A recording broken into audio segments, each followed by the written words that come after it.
Well, greetings and salutations, everybody. Welcome to my YouTube channel. My name is John Campea, and this is a companion video. What are companion videos? Well, I'm awfully glad that you asked. You see, every day on the John Campea Show, Monday through Friday, we take time to take live questions from you guys in the audience. However, we don't always have time to get around to all the questions that get sent in. But if you sent in those questions, I want to make sure they get answered properly in a video, so we gather them up and we address them here. Now, these questions, we're a little bit behind here. These questions, today is Monday, September the 2nd. These are the questions from this past Friday. Friday got busy, the weekend was busy, couldn't get around to them, but we are getting caught up on those questions now, so let's not waste any time and start getting caught up on these, shall we? All right, we're going to start getting caught up by starting off with Armando Vargas, who writes, if you have AMC A-List and go watch Spider-Man again, is the studio really taking your money again if you were only going to watch 2 movies that week? Well, I mean, that's this obviously comes from the discussion we've been having about, you know, I believe fans should put their foot down and not go see these re-releases when they're part of the original release window anyway. Like, if it's a year or 2 later, 3 years later, and you haven't had a chance to see the big screen in a while, they want to re-release it, that's fine. But like Endgame, the re-release. Spider-Man Far From Home, the re-release. Midsommar, the re-release. See, my whole thing has always been, when we've been talking about this lately, is that studios are looking for ways to get more of your money. And if they can start doing it by only giving you, like, by purposely taking things out of their movie and making that part of the initial release, and then like 5 weeks later, when it's still in theater, go, now come back for the re-release. I've been arguing that we as fans need to put our foot down and say, no, we're not going to support this behavior. Now, also, like with Spider-Man Far From Home, I've always said, if you were planning on going back to watch Spider-Man again anyway, then there's no problem with that. But what if you're an A-list member? Well, there's a couple of different ways of looking at that. Number one, are you paying any more money than you did before? No, but you're still rewarding the studio because every time you use your A-list, you're giving $10 to the studio for what they're doing. So it's a little bit of a gray area. Look, it's honestly, it's up to each individual fan to make their own decisions. For me personally, and I'm not calling on anybody else to boycott anything, but for me personally, that's still rewarding the studio for doing something really shady. And I will not use my A-list to do that and reward them with that. That's just my personal choice. For me, every film fan needs to do with that, whatever they feel like doing. But that's my point of view, Armando. Anyway, thanks for that. It's a good question you brought up there, Armando. I appreciate that. All right. Armando also writes, have you seen the new Dave Chappelle Netflix special? No, I've been asked that a lot. I still haven't gotten around to seeing it. I really do want to see it, though. I want to see it pretty bad. Now, I was sitting down to watch it the other day. And I was sitting down and I opened up Netflix, and then I saw the Dave Chappelle new special, and I saw that movie, I Am Mother, that a few of you guys have talked about and said it's actually not bad. And I decided on a whim to watch I Am Mother instead. And I liked it.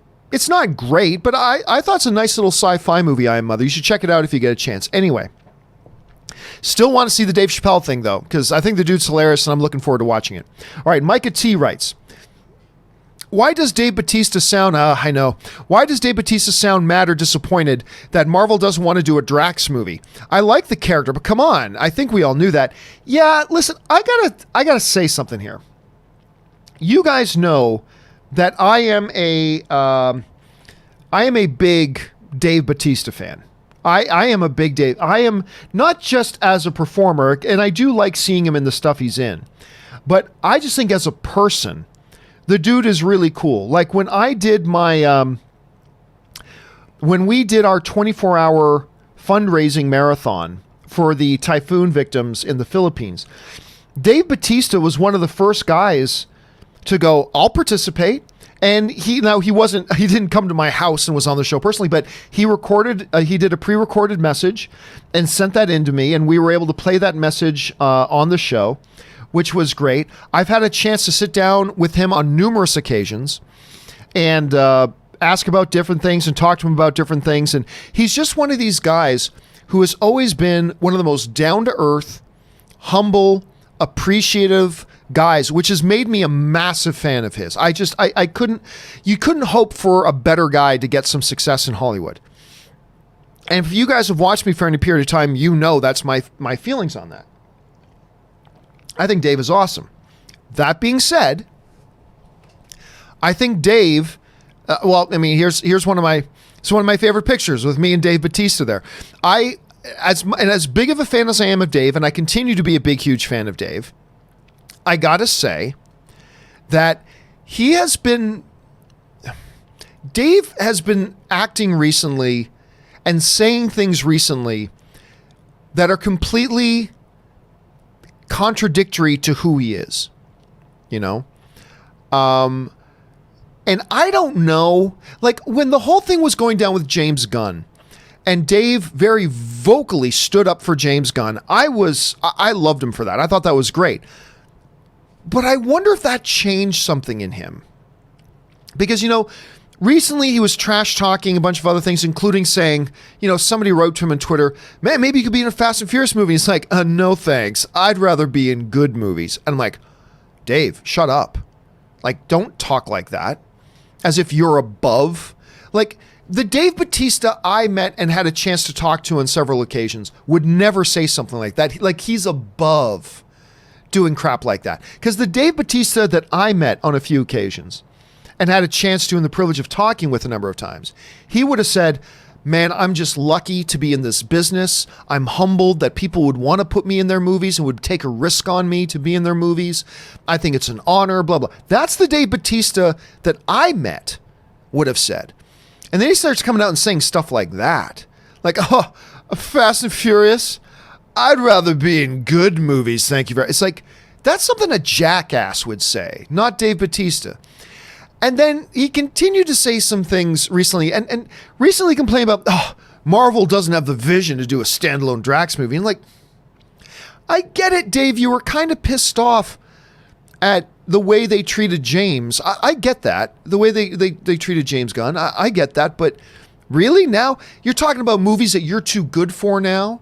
And now you're talking about studios. Oh, they're just blind. They don't have the vision to do a movie that focuses, a solo movie about me. I got to tell you, it turns me off. And it hurts me to say that because I love that. I think he is one of my favorite people in Hollywood. Dave Bautista is flat out one of my favorite people in Hollywood. But just because he's one of my favorites doesn't mean I'm going to ignore when he says stupid stuff. And Dave has been saying some stupid stuff.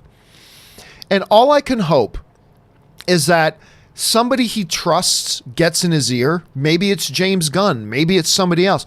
All I can hope at this point as a fan of his is that somebody he trusts will get in his ear and say, shut up, Dave. Dave, shut up. Don't say these things. Don't talk like that. Don't be that guy. That guy that you adored yourself to by being the opposite of. Don't become that guy. So, yeah, I don't know, man. Honestly, I don't know what's going through Dave Bautista. I think he got to be in Blade Runner 2049, and now he's going to be in Dune, and that's awesome. I couldn't be more happy for him, but I'm wondering if that's going to his head. Anyway, I just hope somebody he trusts gets in his ear and sets him straight. That's all I can hope for. All right, Damien Dornford writes, Cineplex offers $7 movies this weekend. Thoughts? That's great. That sounds like a nice promotion, do $7 weekends. Nice. But are you going to stop treating your customers like trash the rest of the week? That's what I want to know. Hey, that's my thought. Chris Feldman writes, the Oscars seem more willing to recognize comedic performances in supporting roles rather than leads. Marissa Tomei, Jack Palance. Any guess why? I think that's just an illusion. I think you've pulled out a couple of rare examples. And look, one of the things that we, not just as movie fans do, but as people do, is we find rare examples and then treat those like those are patterns, right? It's like, Deadpool is an R-rated comic book movie, made $700 million. That means all comic book movies that are rated R should be big successes. No, that's the exception. There are a lot of comic book-based films that have been rated R, and they did not do well financially at all. But we as people, particularly as film fans, we find exceptions and then we see patterns in them when really it's not a pattern, it's exceptions. So I don't know, Chris. I don't know that a couple of very small, rare exceptions like that points to a general pattern that Oscars are more willing to recognize this than this. I don't think there's been enough examples of that to establish any sort of truism or any sort of pattern. So I don't know that I agree with that. I mean, it's an interesting observation. I'm just saying I don't think there's a pattern there. I don't think there is a context there for us to say, oh, this equals this. I just don't think that's there at this point, Chris. But that's just my thought. Anyway. Jordan Sperlin writes, "Hey, John, I'm a new watcher and have been watching your show for a little while now. Enjoying watching. First message, thanks. Thanks. P.S. I'm a big movie fan." Well, thank you so much, Jordan. It's always nice to have it's always great to have people tell me they've been watching me since the AMC days. It's always great to have people tell me they're new viewers, that they're big movie fans, which is great. We're here to celebrate and be fans of movies together. So thank you for being here and thanks for sending in the message, man. I really appreciate it. All right. Lando Irv writes, "I love the channel." Thank you so much, Lando. "Life gets stressful, but I can watch this show and feel a lot better. Movies mean a lot to me, and this group brings new light to them. Means more than you'll ever know. Thank you." Oh, thanks so much, Lando. And look, I just said it again this morning. Somebody else wrote in something kind of similar on this morning's John Campea Show. And we say it all the time. The great things about movies and movie fandom is not only is it just great and fun in its own right, they provide great oasis, great refreshing, take a break from the regular world struggles that we have, and then when we come back to them, we're refreshed, we have new perspectives, new points of view, and different ways of approaching things, and I just find it helps. You know, watching a movie doesn't solve your problems, but it can give your brain a little bit of a break and refresh it and give yourself a new perspective so that when you come back into the real world and face your real problems, you're able to maybe handle things better and you're able to approach them from a fresh perspective and feeling a little bit renewed. And that's awesome. And it's one of the reasons why I love watching movies and talking movies with people. And I'm glad that you found that for yourself as well, Lando. So thanks for sharing that, dude. All right. Jordan Sperlin writes, "Hey, John, I have seen Angel Has Fallen." There's another person who's seen Angel Has Fallen. And it was good and funny, especially towards the end and during the credit scenes. Laughed so hard. You know, I was talking about that again this morning on the John Campea Show. That I had decided that I was going to take a pass on Angel Has Fallen. I did not like London Has Fallen, the second film. I didn't like it at all. And the trailers for Angel Has Fallen have not looked good to me. But I have had, and now you're the latest person, Jordan, I've been having a lot of you guys write in and tell me you've seen it and you really quite like it. So now I'm sitting here thinking, maybe I do need to go give that movie a chance. I mean, I like me some Gerard Butler. I like Gerard Butler quite a bit, actually. But maybe I need to go out and give that thing a shot. You know, I think I'm going to do it. I think this week at some point I'm going to go watch Angel Has Fallen just to see what it is you guys are talking about. So you guys have changed my mind on that. Thanks for that, Jordan. All right. Dave Sickles writes, "They knew and they let it happen to kids. I effing love Spotlight. Oh my God. Maybe top 10 of all time for me. Ruffalo and Keaton are so stupid good." Listen, that is a movie. I remember when Spotlight won Best Picture. And there were a bunch of people like, why'd Spotlight win Best Picture? I'm like, okay, time out. If I remember correctly, Spotlight wasn't my number one pick to win Best Picture. But you damn well better believe that is a Best Picture winning worthy film. You damn well better believe that is a Oscar winning worthy film. That is a film that is worthy of the Best Picture award. It's breathtakingly good. It's devastatingly good. It's a magnificent film. It is absolutely magnificent. And Rachel McAdams is also a good Canadian girl. She's fantastic in it as well. It is a magnificent movie. I don't know that it's in my top 10 favorite of all time personally, but you're damn right, David. That is a movie that is underappreciated despite the fact that it won Best Picture at the Academy Awards. Because even when it won, people were like going, really? But nobody saw it. I mean, not most of the people go, Spotlight won Best Picture. Half of them never saw the film. Half of them never saw it in the first place. It's fantastic. And I'm right there with you, David. I think it totally is deserving of all that. All right. James Bonner writes, "Watched The Rover last night. Trust me, Pattinson can act." I've been telling people that, not just about Pattinson, but about Rover specifically. I mean, from Good Times, High Life, all that other kind of stuff, Robert Pattinson has been turning in lights out performance after lights out performance for the last number of years. And the one I keep talking about is Rover. So I'm glad you checked it out, James. You're damn right. This kid can act. The Twilight guy? Yeah, the Twilight guy. Yeah. If that's all you want to be stuck on, fine. But since Twilight, he's done great performance after great performance after great performance after great performance. This dude's legit. Like, legit an awesome actor. Christopher Nolan knows it. That's why he's put him in Tenet. And Matt Reeves knows it. That's why they made him Batman. So, I mean, believe the hype. The dude really is fantastic. I can't wait to see Lighthouse, by the way, speaking of Pattinson.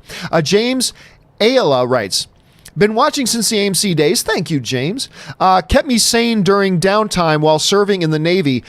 Is Blumhouse reviving the dark universe, so to speak? Well, first of all, James, thank you for... I'm not American myself, but always a special thank you to those of you who serve your countries that way. So thank you for that, James. There's been whispers about that. No, I don't think so. Look, Blumhouse has had a lot of partnerships with Universal. They've done a lot of things together. For Universal to entrust Blumhouse to maybe recreate some of their classic monsters is kind of, to me, a no-brainer. But is this them trying Dark Universe 2.0? I don't think so. I don't think what they're aiming for here is a big, grand, shared cinematic universe like what Dark Universe was supposed to be. So, no, I don't think so. I think you'll see Blumhouse recreate... try some reimaginings of some classic Universal monsters, yes. But I don't think the goal will be to create a big shared cinematic universe like DC and the Avengers. I don't think they're going to do that. They tried it. They fell on their faces. I think they're just going to be focused more on making some good standalone movies, and that's what I think they're going to do. I don't know that for sure. I haven't got anybody from Universal or Blumhouse telling me that, but that's just my speculation as a fan.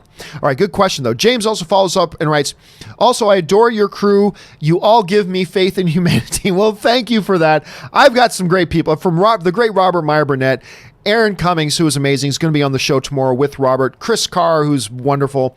We really do have some great people around here, so thanks for saying that, James.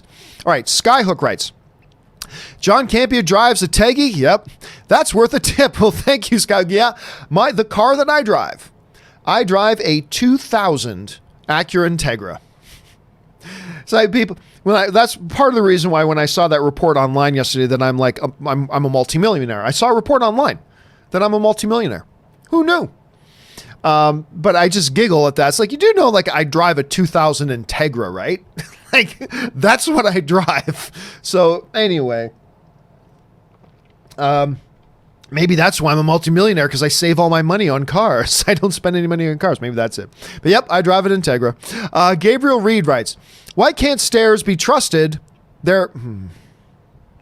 Why can't stairs be trusted? They're always up to something. I don't know whether to give you one of the drums, bum, or one of the wah to that, Gabriel. I'll let everybody else decide that. Thanks for sending it in. Mr. 47 writes, do they have concessions at press screenings and red carpet premieres? If so, is it the same food as our local theaters at the same price? It really depends on that. Look, most of the press screenings that I go to are done at movie theaters, right? A lot of smaller films will do their press screenings at little specialized screening theaters that have 30 or 40 seats that are just meant for press to come in. They don't have concession stands, whatever. But most of the bigger movies will do their press screenings at big movie theaters. The AMC Century City, the ArcLight Theater in Hollywood, the AMC Burbank 16, the big movie theater at the Grove. That's where most of the big movies do their press screenings. And so you can always just go to the concession stand and get whatever you want. Now, about half the time at press screenings, when you check in as press, and they check to make sure your name's on the list and you come in, they give you a little ticket that gets you one free popcorn and one free soda. Now, if you want a hot dog or nachos or an ice cream bar or something like that, you got to go buy that yourself. But they, a lot of times the studios are courteous enough that hey, we asked you to come down here to screen our movie for us. Here's popcorn and a soda and parking validation. And then they still have the regular concession stand that you can get anything else that you want, but you just got to pay for it. No big deal. At premieres, no, they don't normally have concession stands. What they will normally have at premieres is they'll have tubs of popcorn and various bottles of soda at a big desk, so you can just go up and grab a bucket. It'll be a plastic bucket with a lid on it. You can go grab a bucket of popcorn and grab a bottle of water and a Diet Coke or whatever else you want and take that to your seat. But they don't have a regular concession stand like the regular movie theaters do, where you can get hot dogs or whatever. However, at the premieres, they'll then also have an after party that'll usually have a big catered thing. So there'll usually be lots of food at the after party, but in the screening itself, you're limited to popcorn and soda. Still, it's nice of them to do that if you're there to watch the movie. Sheepdog117 writes, funny, I love Parks and Rec, but never got into The Office. That is odd because they are very similar shows, but they have very different characters, right? And for a lot of people, it's the characters more than the format that we get attached to.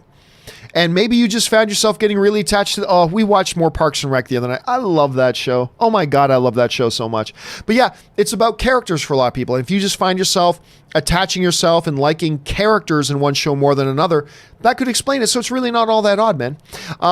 Aller Canine writes, hey, John, just wanted to say thank you for doing an awesome show I can listen to every day. It gives me something to look forward to. Well, thank you so much, man. It's always really nice when somebody wants to write in just to say something nice.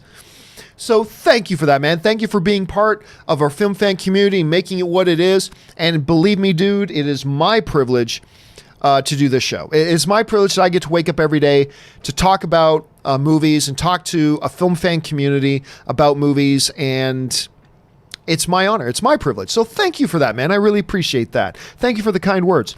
Jordan Sperlin writes, Terminator Dark Fate rated R. I believe it is. I think I heard that. Did I not hear that? Hold a second. Terminator Dark Fate R. Let's see. I don't know if I thought I heard it was getting an R rating. Now, I could be wrong about that. I thought I heard that it was. I'm not really sure, but I'm going to guess it will be. It might not be, but I'm going to guess it will be. We'll have to wait and see. Sean Donahue writes, thought on the Stranger Things X Nike shoe collab. I know nothing about it. I'm not a shoe guy. I've got friends of mine who are psychotic about shoes. All right. I've got friends who are psychotic about shoes. I got this one guy I know named Matt. And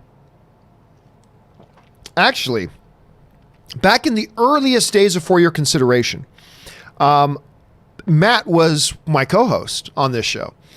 Anyway, Matt, I believe if Ann, because he's married to Ann, one of Ann's best friends growing up, if Ann tells me, like, Matt's got like rooms dedicated just to hold all of his shoes, like he's massively, but I'm not that guy. I don't know anything about shoes, so I know nothing about the Stranger Things Nike shoe collab. No idea about it. That Wrestling Hound writes, I hope Joker does good so we can get more movies like that with DC heroes we love, like Red Sun, Superman, Batman, Hush, Flashpoint, etc. Well, see, here's the interesting thing, though, that Wrestling Hound. The thing about Joker is it's not based on any existing comic book. It's based on a character, but the story is really not based on any existing comic book story. So look, we're all dying to see Joker, and we're all hoping, I hope it's a big hit just so we can get more standalone films, because I think that would be great. But I don't know that if Joker succeeds, it means they'll do beloved storylines, because they don't seem to be doing a storyline from that. But I also, keep my fingers crossed a little bit that maybe, if Joker works, maybe they could do a Red Sun. What if Superman crash landed in Russia instead of in Kansas? What would have happened? What would have come about then? I mean, there is stuff like that, but I think what's more likely to happen, and I don't know this is just me speculating. What is more likely to happen, I think, is that they take a character like, I don't know, Riddler or something like that, and do a standalone story and create it around them, or something like that. But who knows? It does open doors. Here's the thing. A successful Joker movie opens up more doors. Because right now all we have is same old, same old, same old, same old. Shared cinematic universe, shared cinematic universe, shared cinematic universe, copy, repeat, shared cinematic universe, copy, repeat. It's just the same thing every effing time. For us to get some truly great standalone isolated movies just to tell some great stories, so we can have both standalone great stories and shared cinematic universe. That's the best of both worlds. So that's why I really hope that Joker works. I hope Joker works a lot. Anyway, the Trisket 4 writes, "Hey, John, I'm going to LA for one day. Whew. What are your top 3 things to see other than the Warner Brothers studio tour?" That's a big one that I'm already booked for. First of all, you're going to have a great time. But understand this, Warner Brothers, if you're only here for one day, it's going to be tight because the studio tour is like 3 hours, if I remember correctly. It can be like up to 3 hours. That's a big chunk of your day. I would say if you're going on the studio tour, the other thing I would suggest is the Universal Studio Tour, which is a part of going to Universal Studios Hollywood. That's a great thing to do in Hollywood. Walk down Hollywood Boulevard, see the Chinese Theater. If you're going to just be in LA for a day, I mean, it's a lot, but one day, hours evaporate really quick. So I don't know how much time you're going to have to do things after the Warner Brothers Studio Tour. But I would say walk Hollywood Boulevard, see the Chinese Theater, see the Dolby Theater, which is where they hold the Oscars. So could take a look from the outside, but at least go and take a look at it from the outside. And if you can, also go to Universal Studios Hollywood and take these because their studio tour is part studio tour, part ride. It's really fun. I go to it almost every time we go to Universal Studios. I love taking the studio tour. It's a lot of fun, so I would recommend that. Have fun. Whatever you end up doing, Trisket, have fun doing it. All right. Hong Jason writes, "Thoughts on The Last of the Mohicans starring Daniel Day-Lewis? Great movie, one of the great performances, though." It was like, the thing about Last of the Mohicans, that was like the announcement, that in My Left Foot, where the announcements that proclaimed, that were the heralds of the coming of the greatest of all time. Like, it was those movies, and Mohicans was one of them, that kind of let the world know, we might be looking at the greatest who's ever done it. And now, in hindsight, we can look back on those movies and say, yes, like the Silver Surfer for Galactus, those movies were the herald of the coming of the GOAT, the greatest of all time. I like Last of the Mohicans very much, but the standout thing in it was Daniel Day-Lewis's performance. Stay alive, no matter what. Yeah, Daniel Day-Lewis, fabulous in that thing. Love that movie. All right, Orange Grove 55 writes, "What is your Rise of Skywalker box office prediction after the hype this past weekend?" I still think we're too far out. I talked about this the other day. I still think we're too far out. Right now, my prediction is still where it was before. I believe it will make over $1 billion. I do not believe it'll make $2 billion. That's a big gap. That's $1 billion gap, but I believe it will break the $1 billion mark. But I do not believe it's going to break the $2 billion mark. So that's where my prediction is right now, but don't hold me to that because we're still too far out from the movie. As we get closer, I'll refine maybe once we get like a month and a half out, I'll start to refine my guess. But right now, I'm just picking over $1 billion, under $2 billion. That's where I'm at right now. Cord Reviews writes, "Hey John, do you think Star Wars Episode 9 will pass Endgame?" No. Like I said, I don't think it's going to hit $2 billion. So no, I don't think it's going to surpass Endgame. Monkey of All DJs writes, "Hey, John, thank you for all you do." Thank you, Monkey. It's my privilege, I should say. My big problem with Disney Plus in Canada is that they are putting it on the network TV and not streaming like the WWE network. That's not true. Disney Plus in Canada is not going to be a new channel that you turn on TV. Oh, turn the channel to Disney Plus channel. That's not what it is. It is a streaming service. Yes, even in Canada, it's a streaming service. So nothing to worry about there, Monkey. It is indeed going to be a streaming service. It is not going to be a regular TV network like CTV or CBC. Those are Canadian channels for my American friends. It's not like that. It's going to be a service you access on your Roku or your PlayStation or whatever. That's what it's going to be, so nothing to worry about. Johnny 5 writes, "Do you have a favorite movie poster? I love the North by Northwest poster with Cary Grant running from the plane and Mount Rushmore in the back. Great poster. Let me see if I can pull up mine here. Because there are different variations of this one, but I want to make sure we get the right one. Here we go. Go over to images. Where did it go? There we go. This, to me, is my favorite poster of all time. Right here. Let me just bring it up. Well, I'm going to have to increase the size of it so you can actually see it properly. But yeah, man, this to me is my favorite, all-time favorite poster. Shawshank Redemption, the image of Andy Dufresne, played by Tim Robbins, standing in the rain, just embracing everything. That moment of the film. Now, obviously, this is a French version of the poster, but I mean, so non-French version is the one I'm speaking of specifically. Let me see if I can find another version of it here, and I'll pop it up. Here we go. A non-French version of it.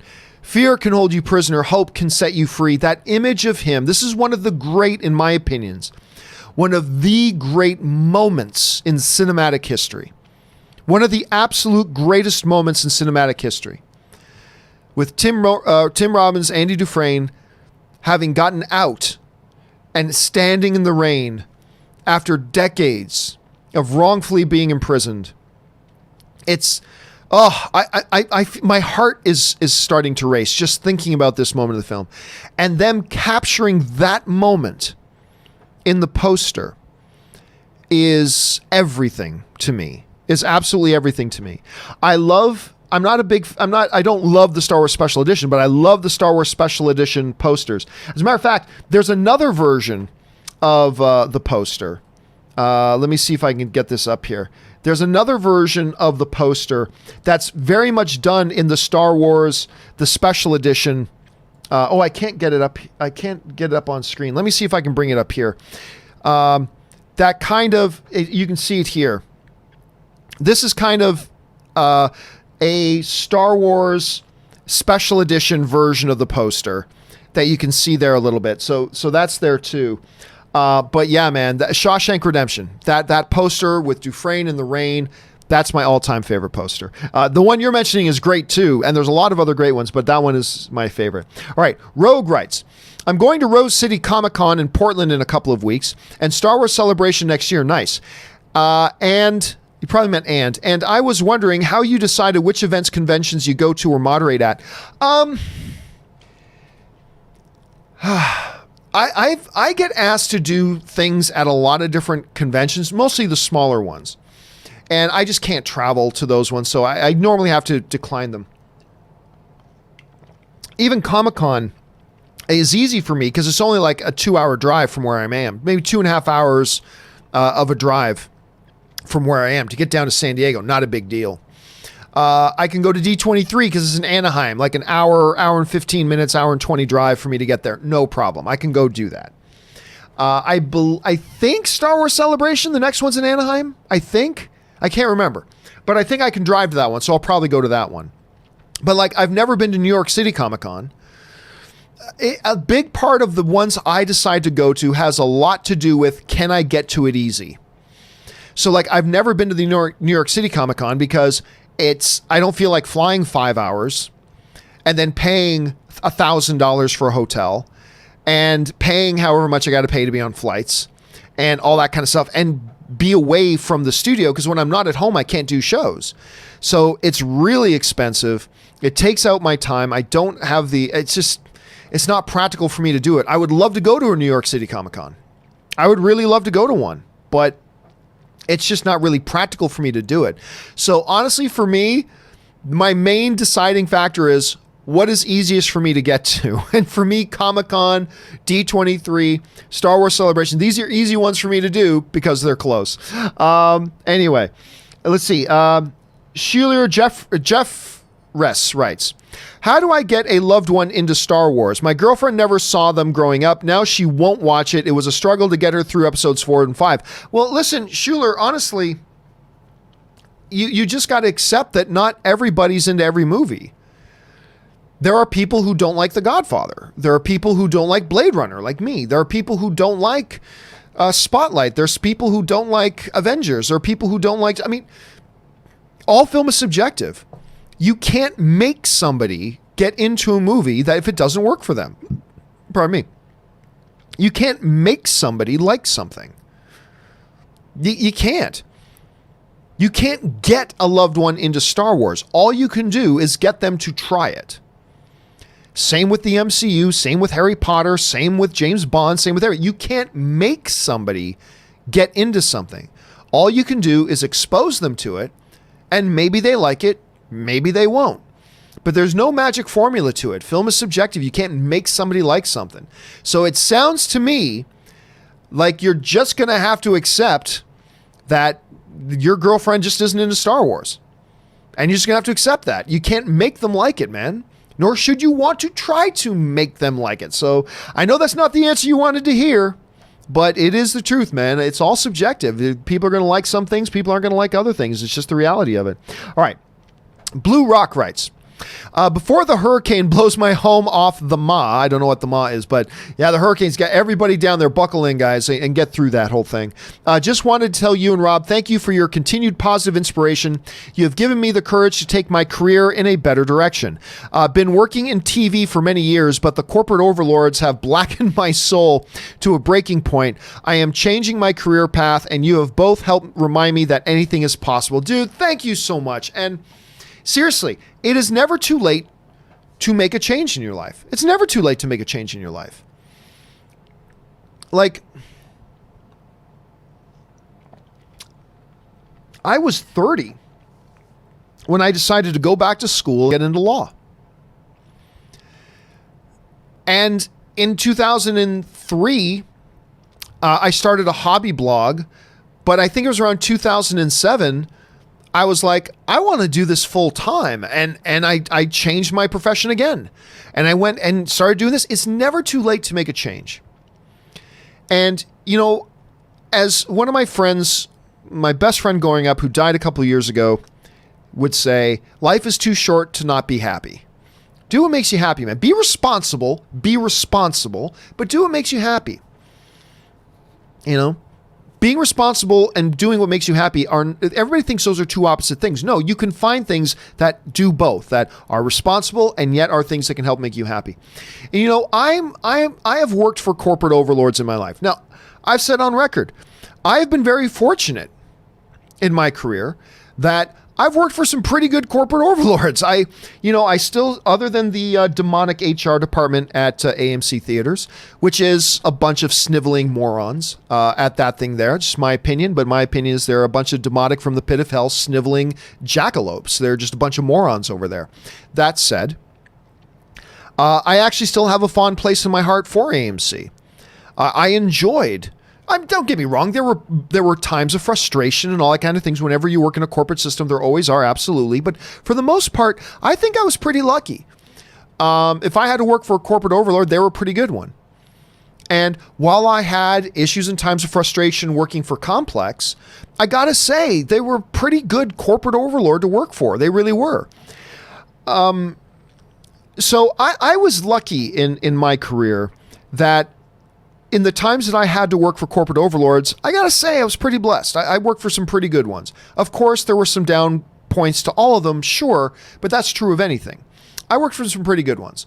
And honestly, when I think of AMC, I think positive thoughts, other than their HR department. When I think of Complex, I think of good thoughts, for the most part, to be honest with you. So I was pretty lucky. But, you know, that doesn't mean everybody gets to work for good corporate overlords. A lot of people work for some nasty ones, and it's no fun. And a lot of people just aren't designed to work in a corporate overlord structure. And, you know, and that was me. I decided I can't work for corporate overlords anymore. I can't do it. And I vowed I would never work for anybody again. It's just not how I'm wired. So I decided to move on. If you are finding yourself, particularly you, Blue, if you find yourself in a situation where you're just unhappy, then absolutely, dude, make a change. There are other things to do and other things to be. Your job does not define you. You define you. Find a job that you can enjoy. And if that's working for a corporate overlord, by all means, work for a corporate overlord where you can be happy. If it means doing something else outside of that, then by all means do that. The key is life is too short to not be happy. So be responsible, but make decisions to be happy as well. And I applaud you for making that choice for yourself, Blue. And I'm a touch that, me sharing my story, Rob sharing his, have been able to help you come to that point as well. So that is awesome to hear. So thanks for sharing that, man. I appreciate that. Let's see. Madhu Vatten writes, I know you hate The Terminal, but I love it. One of my favorite movies. Always warms my heart and puts a smile on my face, and the music is so great. And you know what? That's awesome, Madhu. Now, you're right. I don't like The Terminal. Steven Spielberg is my all-time favorite filmmaker, but that doesn't mean I think everything he's done is great. That, to me, is his bad day at the office. The movie doesn't work for me. But you know what? It works for other people, including you. And you're not alone. I've got friends of mine as well, and my wife. She loves The Terminal. You love The Terminal, one of your favorite movies, and that's great. That's the subjectivity of film. Just because I don't like the movie doesn't mean you shouldn't like it. Just because I do like a movie doesn't mean you need to like it. And that's a great thing, right? That's a great thing. So if you love The Terminal, good on you. And why not? You got the greatest filmmaker of all time. You got one of the most beloved personalities in Hollywood and Tom Hanks in that thing. Catherine Zeta-Jones, who's obviously one of the greats. I mean, good. I'm glad you liked it, and I'm glad you enjoy it, man. Thanks for sharing your thoughts, dude. All right. Cameron Ross writes, Wednesday was my birthday. Sad I missed the show. Oh, happy belated birthday to you, Cameron, regardless. And you know what? If it's your birthday, you got better things to do than watching the John Campea Show. But that's the great thing about YouTube. You can always watch it again later. So thanks for that, and happy birthday, dude. All right. Lewis Dotson writes, how does A-List work for group ticket purchases? Basically, I can jump on, I use my AMC app. Let's say I need to get tickets for me and 3 friends. Me, Ann, and another couple. I just hop on my AMC A-List or hop on my AMC app. I pick the movie we want to go to. I pick the 4 seats. And then it says, do you want one of these seats to be your A-List free seat? And I go, yes, I do. And then I just pay for the rest of the seats. So it's simple. Now, what do you do if other people have A-List? This is the one area that they need to improve on. Because as of right now, if me and Ann want to go to a movie, what we each have to do is we have to get on our apps at the same time and say, okay, we're going to go see The Farewell. All right. Okay, I'll get row. Where do you want to sit? And we each look on our phones at the seat map. Okay, how about we sit here? Okay, I'll pick M23. You pick M24. Yeah, okay. And then I select M23 and she selects M24. The one thing they need to do to improve A-List, I think this could be the biggest improvement that they make, is make it so I can register seats for somebody else who has A-List as well.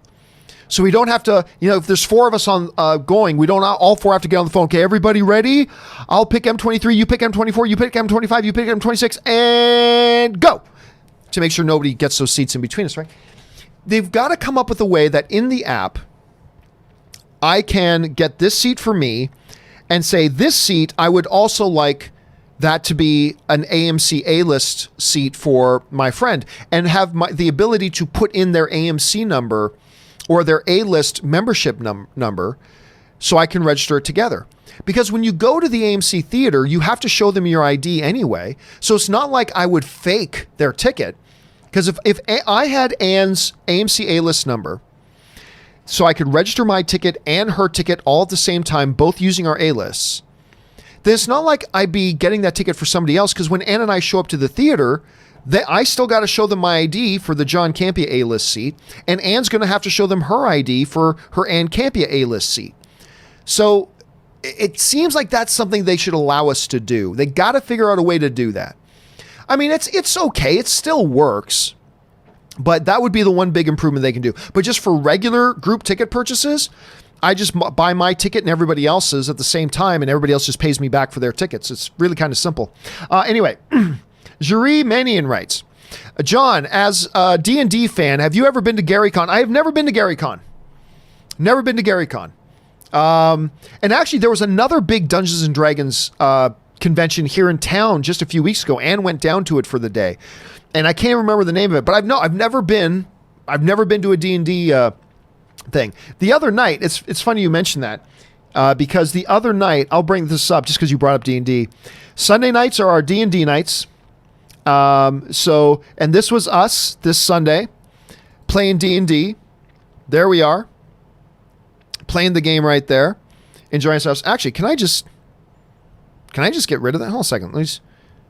Yeah, there we go. There's us playing D&D. The other night, there's Ann down there in the corner. Me, my buddy Spencer. So beside me is my buddy Spencer. He's actually the guy who designed my table. The dude with the hat. He's the one who designed and had my table built with the digital screen in it so we can have our maps, our D&D maps on it. Then beside Spencer there, that's Ray, who does the graphics. That's my brother-in-law. Beside him is my buddy Sol with the Fine Brothers. And obviously beside Sol is Kaori. Beside Kaori is Ben Affleck, also known as my buddy Ryan. And then down there at the end, with her face just peeking in, is, of course, our Dungeon Master, Anne, who runs our games and stuff like that. So that was us playing D&D last night. That was us playing last night. Great time. Had a magnificent time last night. It was a really, really good game last night. Anne's a very good Dungeon Master. I'm actually really proud of her. She's a great Dungeon Master. But I've never been to one of the conventions, and I should go sometime. All right.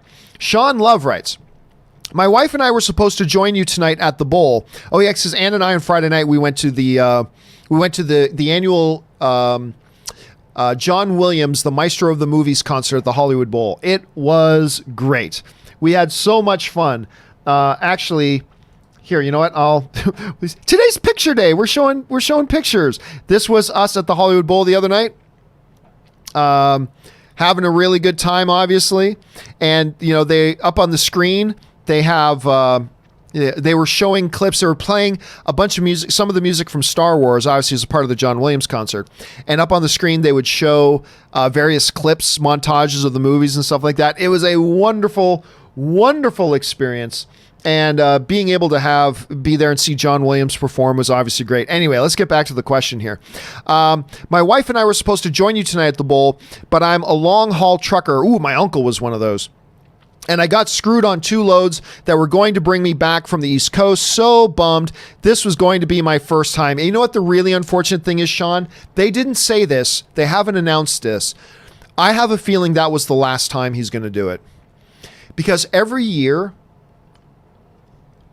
he's been doing less and less of it. Like years ago, he would conduct the whole concert. Then a few years ago, he had a guest conductor, David Newman, who's amazing as well.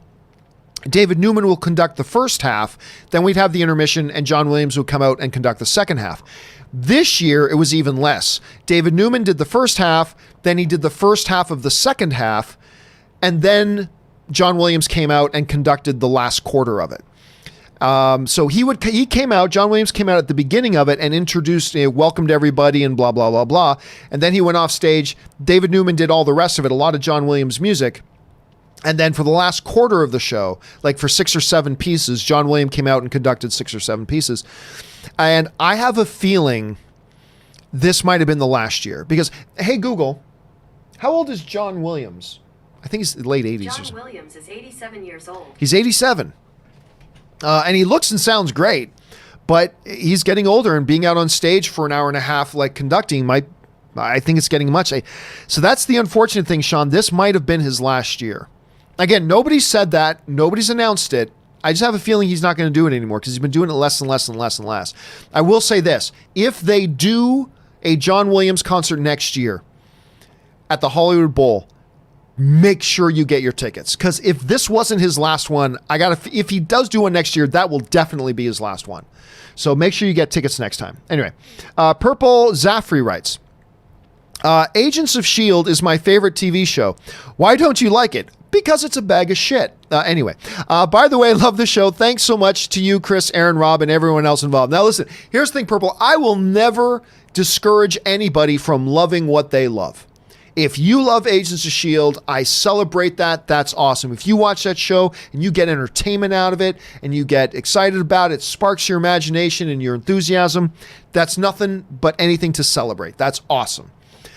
But if you're going to ask me my opinion, I think the show is a big bag of shit. Notwithstanding the brilliant and wonderful Clark Gregg, who I think is fantastic. Ming-Na, I think she's fantastic. I love the Coulson character, but I just think it's such a horrendously badly written show, and it's just painful to watch. Like every second I watch that show, it makes me lose some of my love for the MCU. I mean, frankly, I just think it's a horrible, horrible, wretched show. I want it. Now, that's not to say they haven't had some good episodes. They have. They've had some great episodes that made me go, oh, maybe they're on the right path again. Maybe they're righting the ship and now it's going to be great. Only later to find, oh no, it still sucks. But again, that's just my opinion. That's just how that show hits me. If it hits you in a different way and you enjoy it, that's awesome. And I would never try to discourage anybody. If you love a movie or TV show, that's great. Love it. That's awesome. If you're going to ask me what I think about it, I'll give you my honest opinion.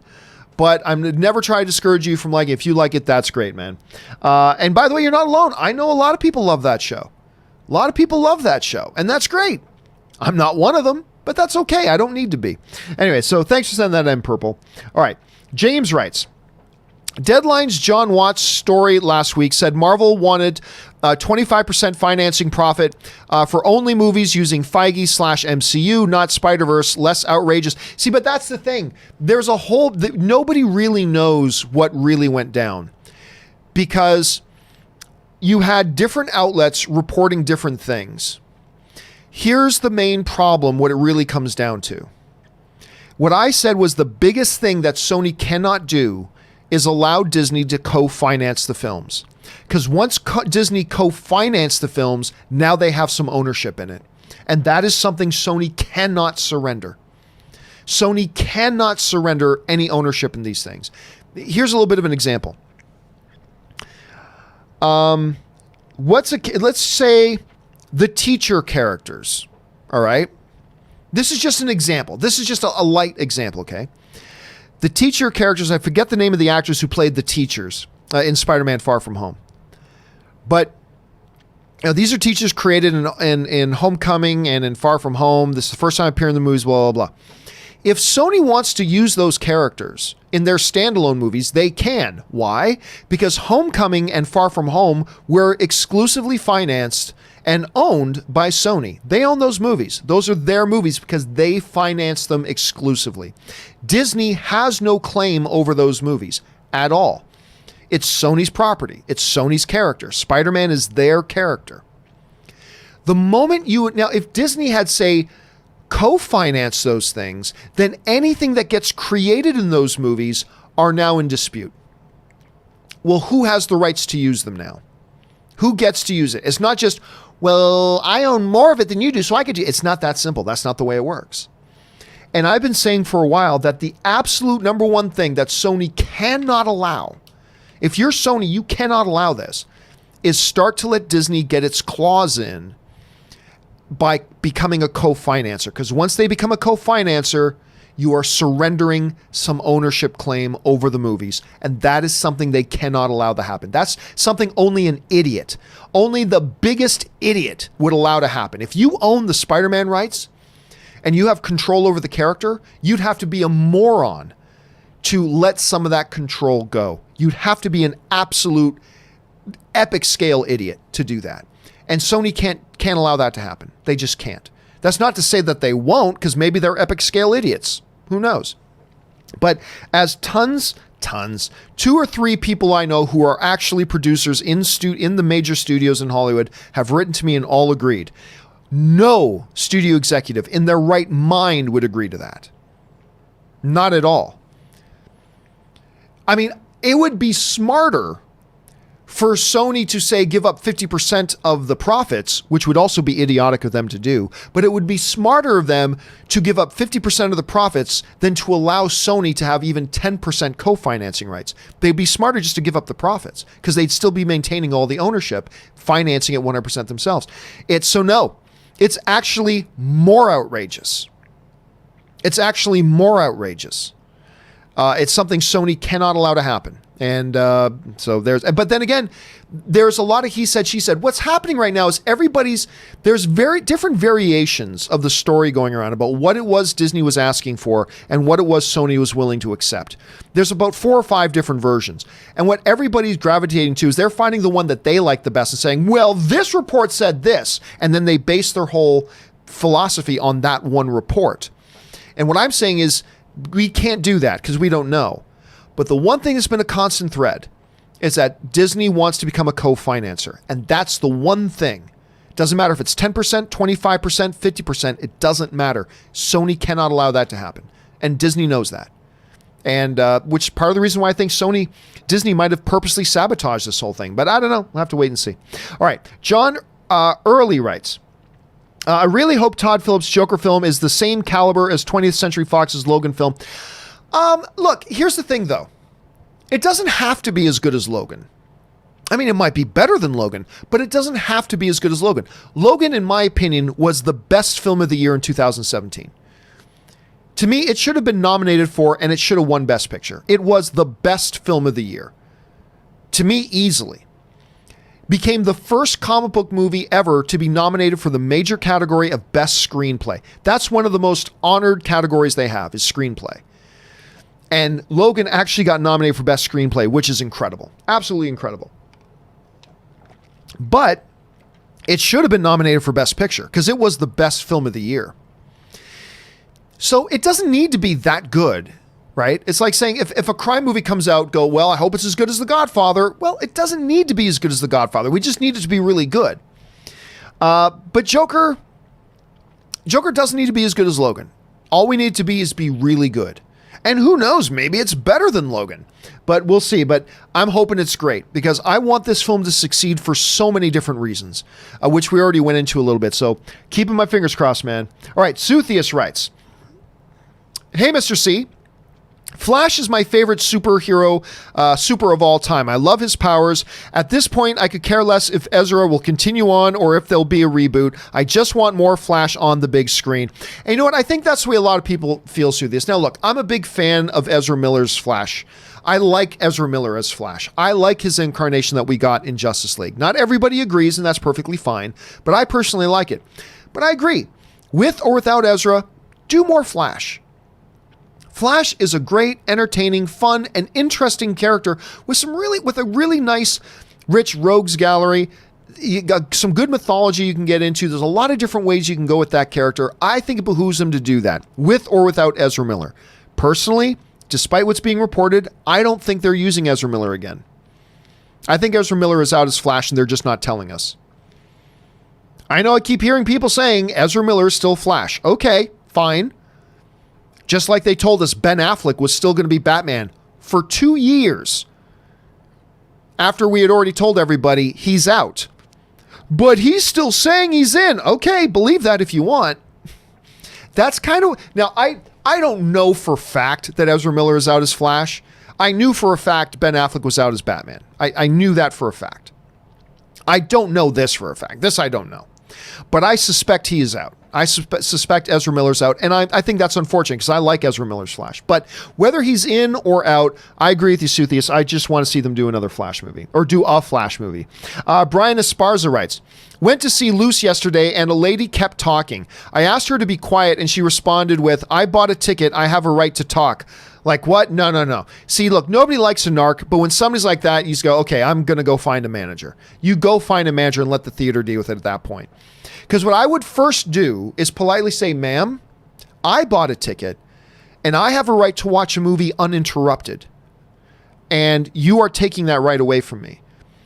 So can I please ask that you save your conversations till after the movie's done? And if they still refused, then it doesn't matter. For not only my sake, but for the sake of everybody else in the theater, I'm going to go find a manager and say, look, got this person. And that's one of the things I really liked about Alamo Drafthouse. Alamo Drafthouse in Los Angeles, they have this thing where if you have a food order, just write it down on this piece of paper and stand the piece of paper up on the table in front of you that you have. And a waiter will come by and get that slip and see your order and bring you your order. But what they encourage you to do is they tell you in the pre-show, if you see somebody using their phone or somebody keeps talking, instead of writing a food order, just write down, hey, so-and-so in front of me keeps using their phone, and put that in there.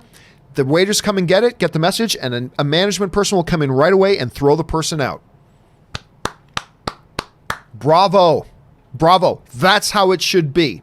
Now, don't get me wrong. I don't mind if somebody has something they want to say to somebody and they try their best to be like, I'll say something to Ann once in a while and watch a movie, but what Ann and I will do is literally, if this is Ann's ear, That's the same guy who was in Parks and Rec season 1. Do you remember him? Like, make sure it's really quiet.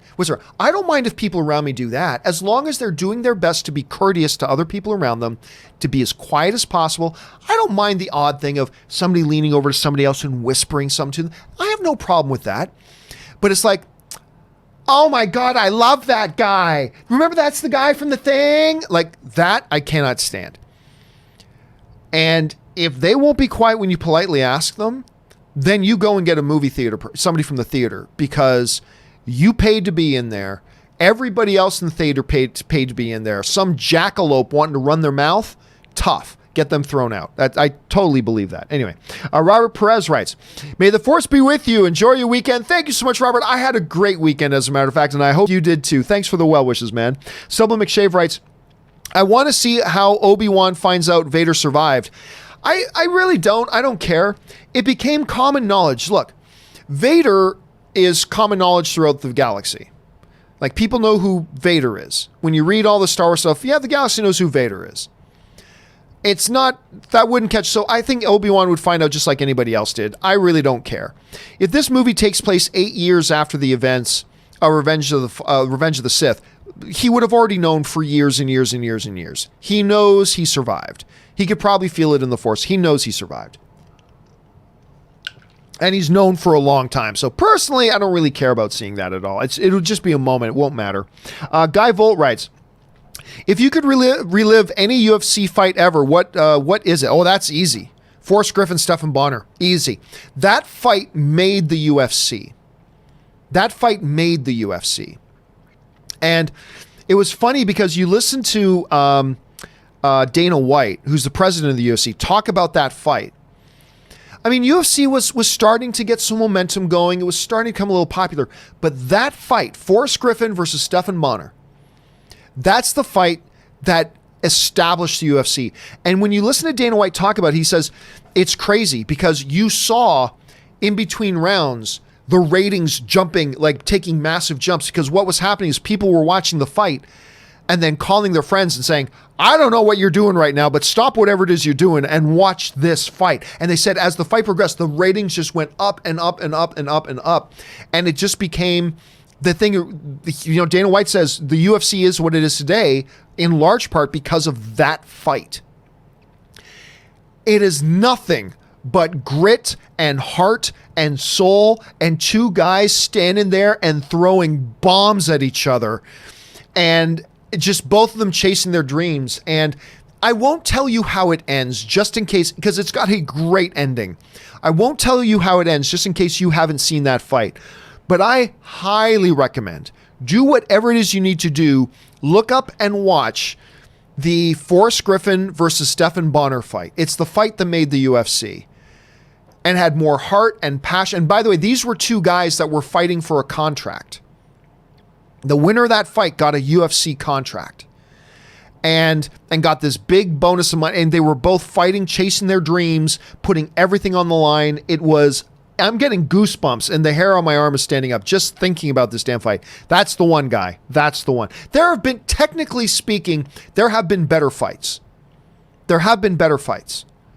But I'm telling you, that fight was history.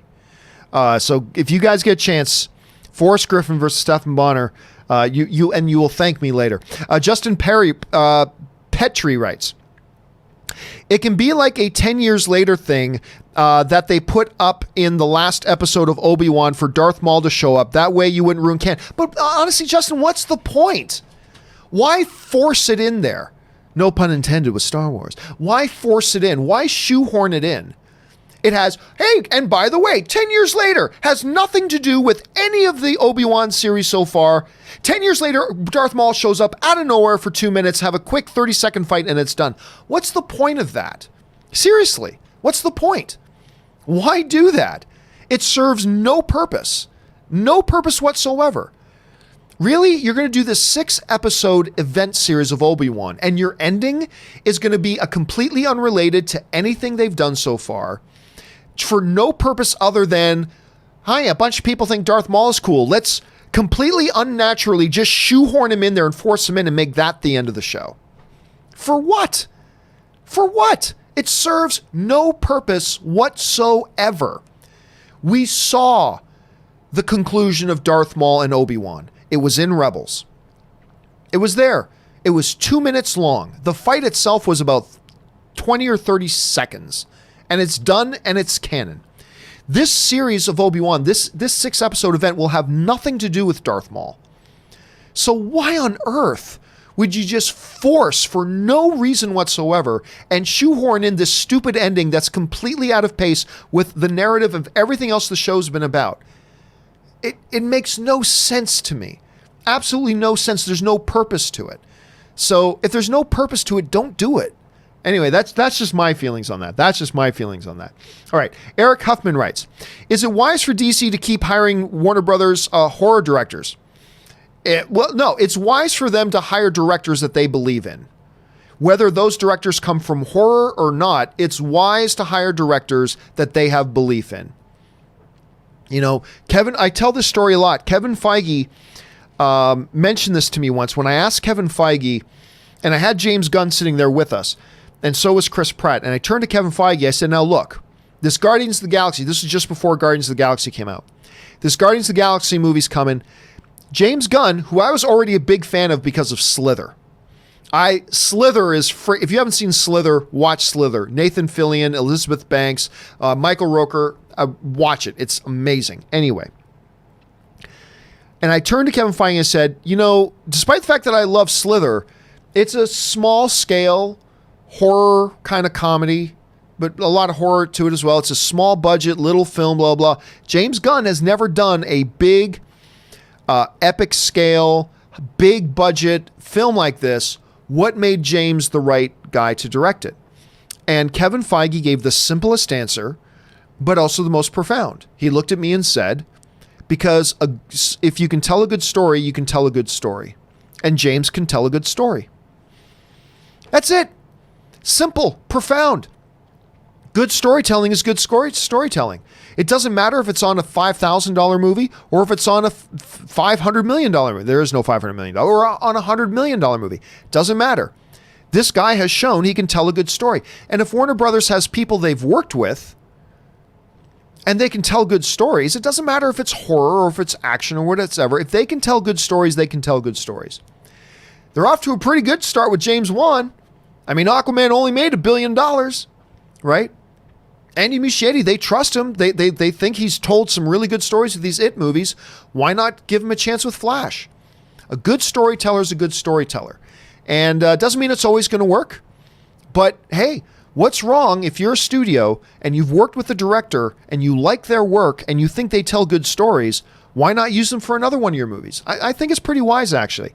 It won't always work, but I think it's worth risking. I think it's a good risk. Casinema Reviews writes, one of two. The only way including Maul could maybe work is in flashbacks or have time jumps between seasons. There is no seasons with Obi-Wan. Obi-Wan is a 6-episode event anyway. Time jumps between seasons and recreate their final fight in live action. But even then, you'd have to establish events that occurred in Clone Wars, and you'd have to introduce Ezra and a lot of other stuff for it to work. And again, there's no purpose to it. You'd be doing all this stuff. Remember, movies are not there to serve the characters. Characters are there to serve the story. Characters are there to serve the story.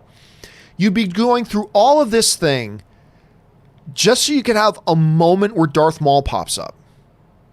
You'd compromise everything else about your storytelling. You'd compromise everything else with the series. You'd compromise everything else about it and bend everything just to make room to shoehorn and force in Darth Maul at the end for a 30-second fight. There's no point. Why would you do that? And you raise up a great issue there, Casinema, because even in doing that, you'd have to do all these other compromises.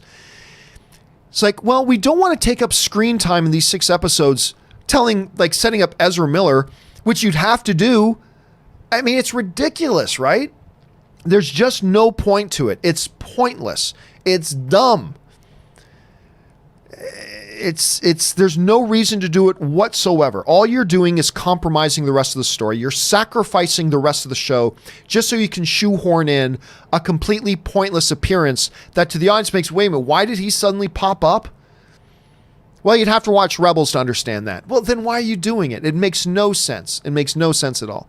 Anyway, Benjamin Michael writes, Rise of Skywalker, Vader comes back to fight Emperor. Vader's dead, so I don't think so. Don't put anything past J.J. Abrams. Don't put anything past him. But the Emperor apparently is alive. Vader is dead, so I don't see that happening. Nothing's impossible, but I don't see it happening. NTNLV16 writes, Hello, John. In my opinion, they already crapped on canon with what they did with Ahsoka in the finale of Rebels. Wouldn't put it past them doing it again. I don't understand. How did they break canon with the ending with Ahsoka? I don't see. They already crapped on canon with what they did with Ahsoka in the finale of Rebels. How? How did that crap on canon? It didn't. The finale of Rebels didn't break canon. It didn't break canon at all. How? Sorry, you're probably going to have to email. Do me a favor, NTNLV. Email me at john@thejohncampeashow.com. That's john@thejohncampeashow.com. And explain to me what you mean by that, because there was no breaking of canon. And if you're saying they broke canon because Ahsoka died in her fight with Vader in the previous season, she didn't die. I kept telling everybody, they show her walking away from the fight. She didn't actually die. But maybe you mean something else. Do me a favor and email me, because I'd love to know because maybe I'm missing something. So I'd love for you to write to me and explain that to me, because right now I don't see how that was breaking canon in any way. Anyway, Bricks Boy writes, how are they going to pull off She-Hulk? Her origin heavily relies on Hulk, and if he is in the show, don't you think they need a huge budget for TV? Well, first, remember, there's a couple of things you got to keep in mind. Number one, just because her origin relies on Hulk doesn't mean Hulk needs to be there for more than 5 minutes. You can just have you can have Mark Ruffalo in that show for 5 minutes. You don't even have to have him in it at all. You can just reference it if you want to. So he doesn't need to be there in the least. Second thing you need to keep in mind is, just because something happens a certain way in the comic books doesn't mean that's the way they need to do it in their movie or in their Disney Plus series. Look at Civil War. Civil War takes loads of liberties, because the Civil War movie is really not much like the Civil War story in the comic books. Look at X-Men Days of Future Past, one of the greatest comic book movies of all time, in my opinion. Very unlike the actual X-Men Days of Future Past storyline in the comics. We see that over and over and over again. Age of Ultron, very unlike there are some similarities, but it's very unlike the Age of Ultron storyline in the comic books.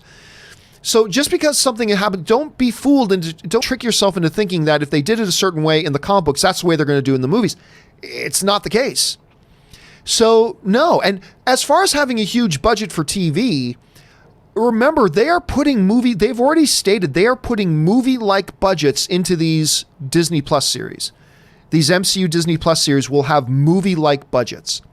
So, there's a lot of different ways they can do it. A lot of different ways. Will She-Hulk be CGI? Will they have her always in the She-Hulk form, or will she do a Bruce Banner going back and forth between her regular human form into her Hulk form? They've done it a certain way in the comics, but again, that's not necessarily the way they need to do it in the show. So, I don't know. Right now, Bricks, I don't know. They just announced that they're doing it, so we don't even know who's in it. We don't know when it's coming.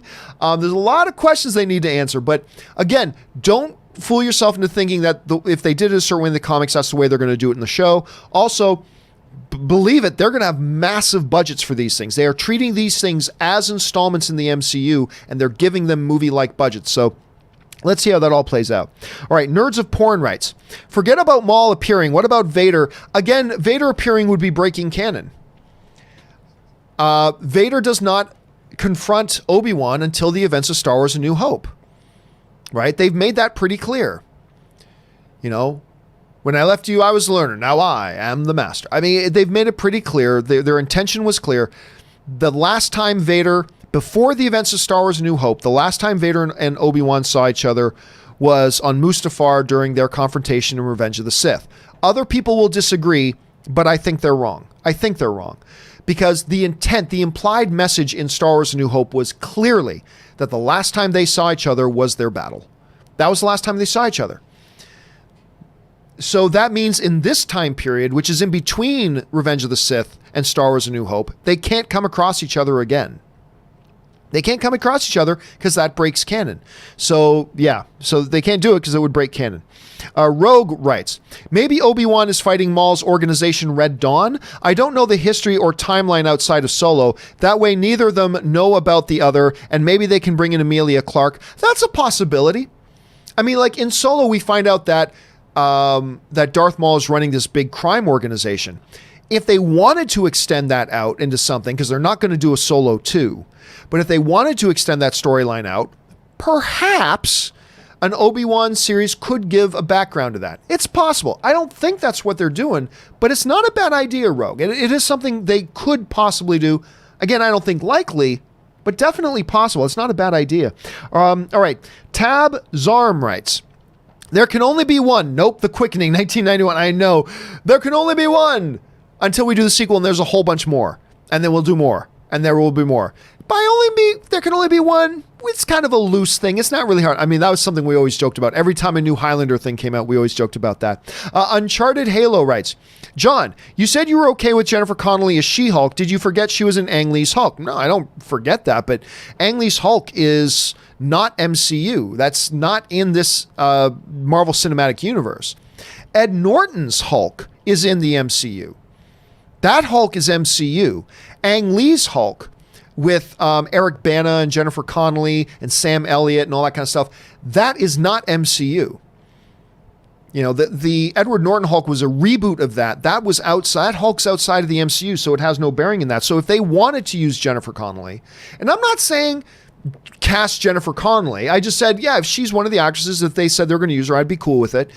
But if they did do it, it doesn't contradict anything because she's not in the MCU right now, because that Ang Lee Hulk film was not an MCU film. All right.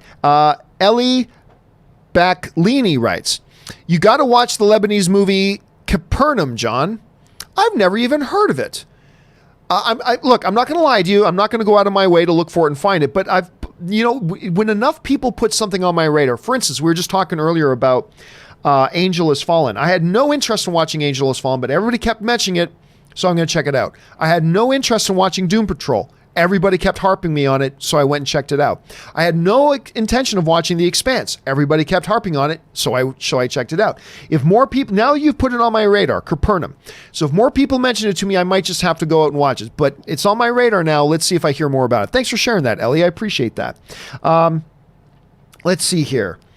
E-Data writes, Star Wars Rebels can't be 2 years before Episode 4. At the end of the episode where Kenobi defeats Maul, they show Luke and he looks about 5 to 7. It was a rough look. It was a rough look. But that is the timeline. That is the timeline. Rebels starts, according to official canon, Rebels, the series starts 5 years before the events of Star Wars A New Hope. 3 seasons in, so 3 years later, that's where it ends. So it's got to be roughly about 2 years. Maybe at most 3 years before. So that's what it is. Maybe Luke did look really small and whatever, but it is what it is. That's the official timeline. That is the official timeline.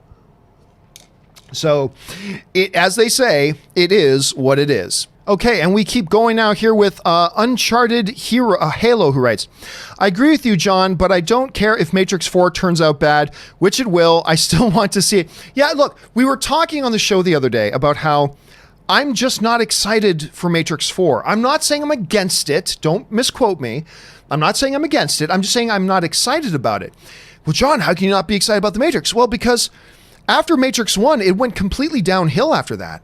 Most people didn't like Matrix 2. I did, actually. I still like Matrix 2. Nowhere near as good as the first one. But I like Matrix 2.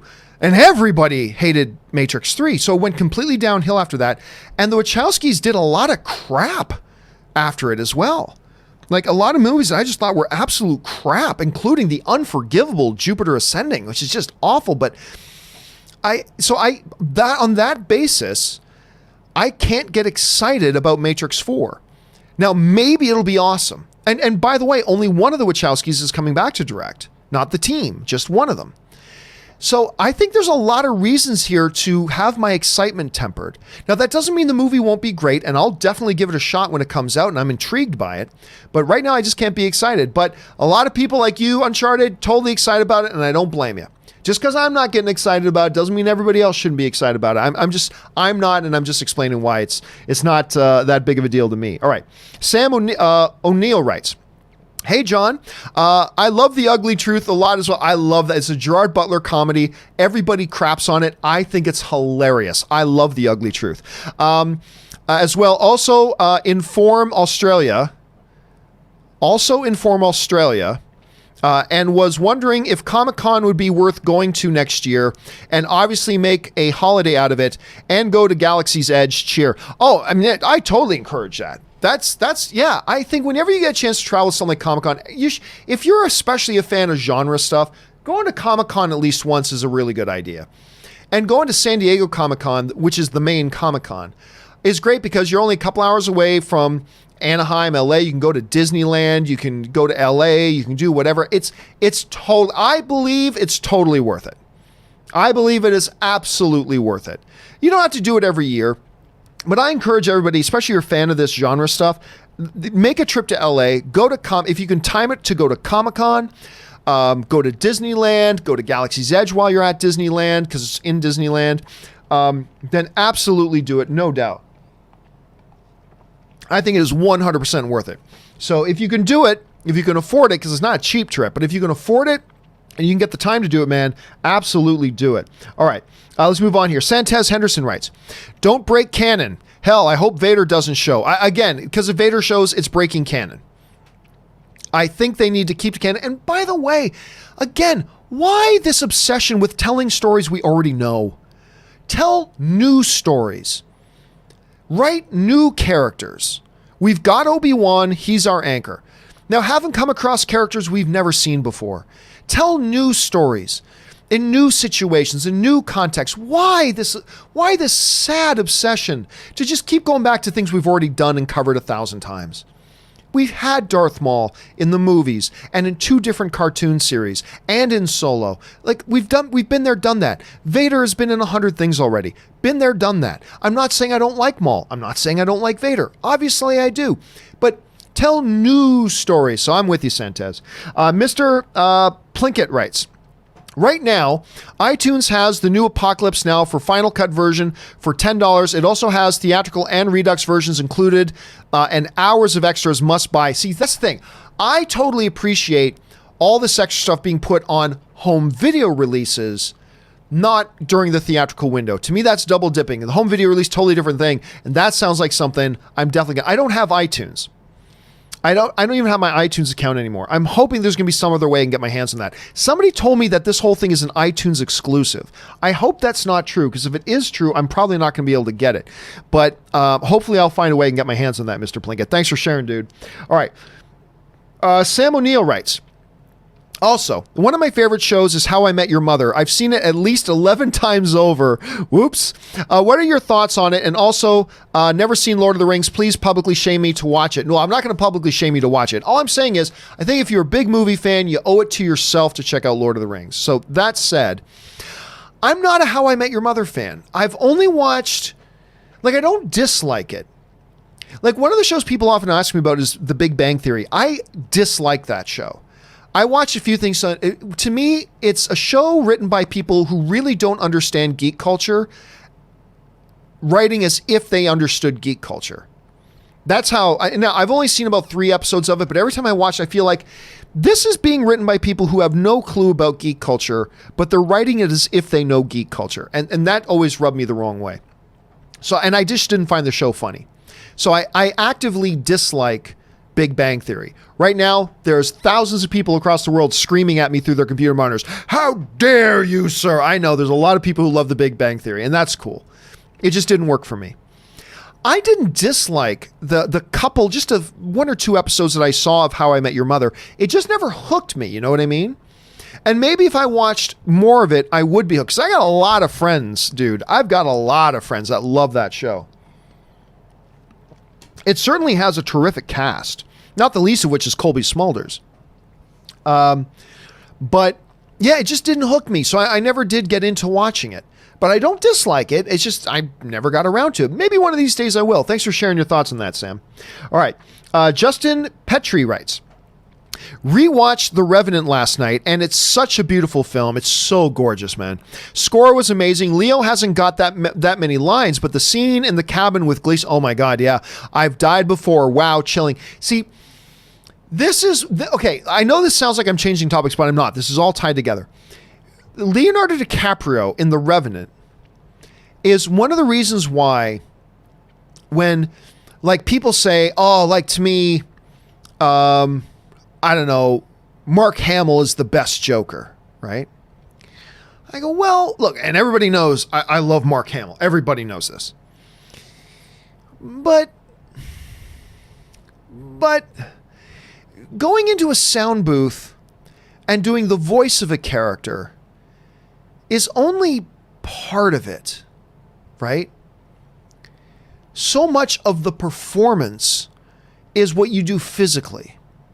And that's not to take away the art of voice acting, not at all. But if you're talking about who's my favorite Joker, I can't, or who's my favorite Batman, it can't be the dude who voiced Joker in the animated thing. It can't be the dude who voiced Batman in the animated thing. Because to me, that's only part of the puzzle. To me, a very significant part of that puzzle is not just the voice acting of it, but is also the physical manifestation of the character. And the example of Leonardo DiCaprio in Revenant's a great example of that. That performance won him an Academy Award, rightfully so. And it's not a ton of dialogue, because so much of his performance was physical. And so when you talk to me about who's the best Joker, you can't take out half of the performance and then say that person portrayed the best Joker. I don't buy into that theory. That doesn't mean I don't love Mark Hamill's voice as Joker. I do. Or that I don't love Conroy's voice as Batman. I do. But they just did the voices. Whereas other actors did the voices and gave the physical manifestation of it, which is half or more than half of the equation. So, yeah, like, I just don't think you can say that guy's the best mechanic when all that guy does is change the tires. There's so much more to being the mechanic on a car than just changing the tires. There's a lot more to it. Changing the tires is an important thing. Absolutely. I'm not undermining the importance of changing the tires, but that's just one facet of it. There's another big facet of it that's really important. And I don't know that you can call that guy the best mechanic out of all the mechanics when all this one does is just change the tires. You know what I'm saying? And you're right. Leo was breathtaking in that, gave a killer performance. It was just unbelievable. Finally won him his Oscar. Lucas Kohler writes, saw It yesterday. It was quite good and very funny. I am assuming since you just said It and not It Chapter 2. Yeah, It surprised me. Now, I liked the trailers for It when it was coming out. But I was still really surprised how much I liked it when it came out, and how scary it is, but how fun it is, and how much humor there is in it as well. One of the big reasons, Lucas, why I'm really looking forward to It Chapter 2. So you and me are on the same page on that. All right. Jetfire97 writes, what's your favorite Danny Houston role that is most memorable to you? Well, that's easy for me. My mom always refers to him as Stryker from X-Men. He's not even the first guy I think of when I think of Stryker. I think of, why am I forgetting the name of the actor? It's killing me. Hold on a second. He's in Succession right now on HBO. And he's the guy I think of when I think of Riker. Brian Cox. That's who I think of when I think of Stryker, is Brian Cox, who is Stryker in X-Men 2, which is an amazing comic book film, by the way. So I don't even think... Easy for me, Danny Houston, the vampire in 30 Days of Night. That is my favorite role of his. He is so good in that. So good in that. And by the way, 30 Days of Night also happens to be the first movie that Ann and I watched together. It's true. We were trying to go see a press screening of something else. It was like our first or second date, and we were late for it. So I suggested Netflix and chill. I suggested, hey, you want to go back to my place and watch a movie? How slick am I, right? And we went back and we watched 30 Days of Night. And I love Danny Houston in that. So that's the one, whenever I think of Danny Houston, that's the performance my mind goes to. All right, Uncharted Halo writes, will Ryan Reynolds play Deadpool in the MCU? I don't like that idea. He's from Fox's X-Men universe. Not really. And they all make cameos in Deadpool 2. Nothing ambiguous there. John, you always say when you reboot, you recast the actors, but Deadpool is such a different thing. Deadpool was never in the X-Men universe. Let's be clear about that. Yeah, there was a funny cameo. Sure. But Ryan Reynolds also cameos in it. Right? Ryan Reynolds also cameos in it. It's a fourth wall breaking, standalone thing. That little cameo appearance, that was a gag. That was a joke. Yes, they had the X-Mansion in that, but it was still just part of the gag and the joke. Deadpool was never really, in any real tangible way, was ever in the X-Men universe. Really. Not really. It was a completely different Colossus than the Colossus they had in the X-Men universe. They never had Negasonic in the X-Men universe. You know, it was a completely different thing. And because of the nature of Deadpool, this universe reality jumping, because he jumps between realities all the time, fourth wall breaking, all that kind of stuff, you can easily take that character and drop him into the MCU if you want. The big problem, though, here's why I don't like it. Here's why I don't like it. Is because Deadpool is now an R-rated character. We know Deadpool as an R-rated character. Before they made the first Deadpool, I was fine if they wanted to do a PG-13. I was fine with it. I would have preferred R, but I was fine with it. Because we never had Deadpool on the movie screen before. So if they do a PG-13, they do a PG-13. The difference today is now we do have R-rated Deadpool that everybody loves, is a huge financial hit, and I hate the idea of them now neutering him and making it a PG-13 thing. I'm not saying it absolutely won't work. How can we? Of course it's possible they could make it work, but I just don't like the idea. Putting him in the MCU in general totally works because he was never really a part of the X-Men universe. That is, the whole Deadpool thing was a complete meta built on top of a meta built on top of another meta, right? So them doing that is perfectly fine. This isn't a traditional sort of character in one universe transferring to the other. It's not like that at all. So, yeah, I have no problem with it on that level. My problem, though, comes from the idea of the fact that it's an R-rated character and you shouldn't put him in the MCU. But that's just me. All right. Michael Soleric writes, had a debate at work about Spider-Man's MCU debacle. I said, while disappointing, I'm still hopeful for great Spider-Man movies. Their response, Spider-Man is boring without other heroes, hurts my heart. Well, that's just idiotic. The best Spider-Man movie the best live-action Spider-Man movie of all time didn't have any other heroes. Spider-Man 2, best live-action Spider-Man movie of all time. The best overall Spider-Man movie of all time, Spider-Man Into the Spider-Verse, it was only Spider-Man characters that were in that. You know, they didn't have Tony Stark come flying in. They didn't have Captain America in it. It was only Spider-Man characters. And that's the best Spider-Man movie of all time. So all due respect to your friend's opinion, I reject that line of thinking, though, because like I said, the best Spider-Man movies are the ones that didn't have MCU characters. So I'm totally good with it. But hey, if that's what he feels, then that's what he feels. You know, we all have our own unique points of view and whatever. I can strongly disagree for what I think are some pretty compelling reasons that the best Spider-Man movies didn't have MCU characters in them anyway. But if that's the way he feels, that's the way he feels. I disagree.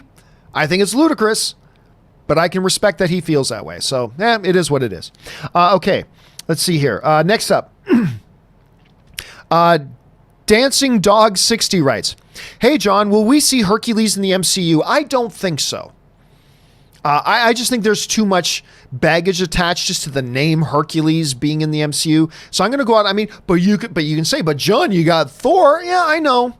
But I don't see them putting Hercules. Now, I'm not saying whether they should or shouldn't. You're asking me if we will. I don't think we will. They have plenty of other characters they use, including X-Men coming in now. So I doubt it, but it is Kevin Feige. So never count anything out. I wouldn't say it's a 0% chance. There's a chance. I just doubt it at this point, but it's possible. All right. Nick writes, Do you think they'll give Obi-Wan Kenobi slight amnesia in the series to make sense of the fact that he doesn't remember R2-D2 in A New Hope? No, I don't think so. I just think they're going to gloss over. I don't think they're going to pay any attention to that. By the way, since R2 and 3PO aren't even in this series, it's not an issue that's going to even come up. And I've heard other people make the arguments that, Obi-Wan is just being coy about 3PO and R2, because at that point he was still kind of not revealing everything to Luke quite yet at that point when he says, I don't recall ever owning a droid, which is kind of true. Obi-Wan didn't own R2. So what he said was true in Obi-Wan's words from a certain point of view. But since, 3PO and R2 aren't even going to be part of the series, it's a situation that isn't going to come up. So I don't think there's any need to do it. Personally, I don't think there's a need to do it. Maybe they will, but I don't think there's any need to do it. Okay. Yellow CT writes, after 7 months of unemployment, yesterday I accepted my dream position, which is awesome. That's great, Yellow. Which means I can finally afford to support the John Campea Show. Thank you for the great content you made these 7 months. You've made these 7 months more tolerable. Oh, well, first of all, it was our honor that you were here those 7 months. That's awesome. Don't worry about financially supporting the show until you got all your other stuff in order. I know being unemployed for 7 months, I'm sure caused some stress. Get all that other stuff dealt with first. And then if you want to support the John Campea Show, by all means, bring it on. I mean, I'm very grateful for that. But make sure you get your other stuff in order first. Take care of business first.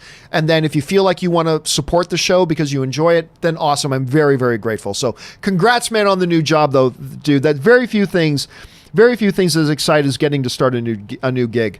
Devontae Brown writes, you ever heard the unused Radiohead song for Spectre, which do prefer, the Sam Smith song or Radiohead?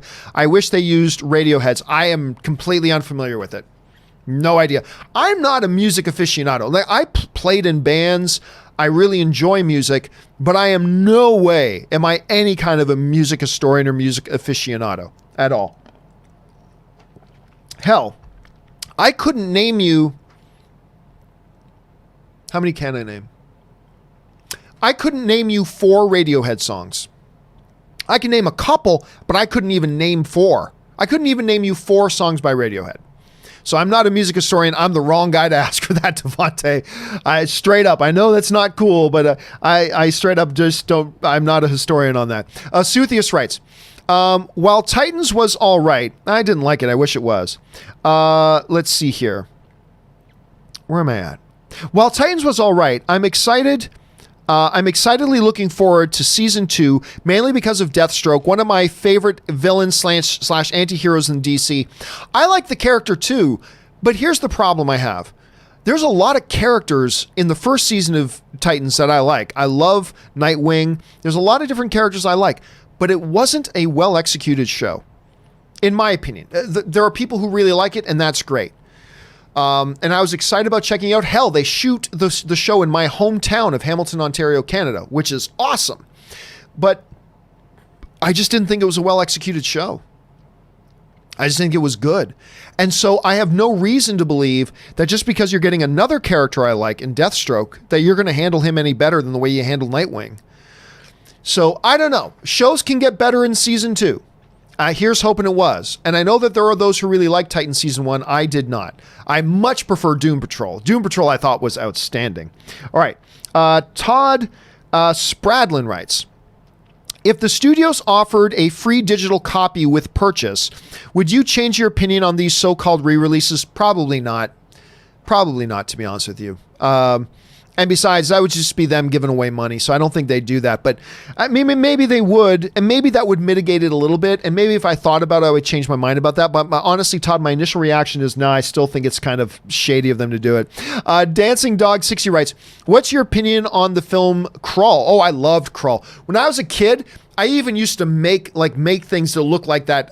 What was the name of that throwing weapon, the throwing star that had like 6 things? I used to make my own versions of that. Now, it's been many, many, many years since I've seen Crawl. I remember the dude who starred in it later was a recurring character in Deep Space Nine, who was with the Marquis. But anyway, I'm forgetting the actor's name, though, who played the lead. Anyway, but I used to love it when I was a kid, for sure. All right, Andy Nguyen writes, John Woo's Face Off is a great action movie of the 90s. Oh, I love that movie so much. With a 92% on Rotten Tomatoes, What do you think about a remake with the style of a John Wick movie, and who would you cast as the two opposites? Well, first of all, the movie is brilliant. I love Face Off. If I let you suck my tongue, would you be grateful? Love that movie so much.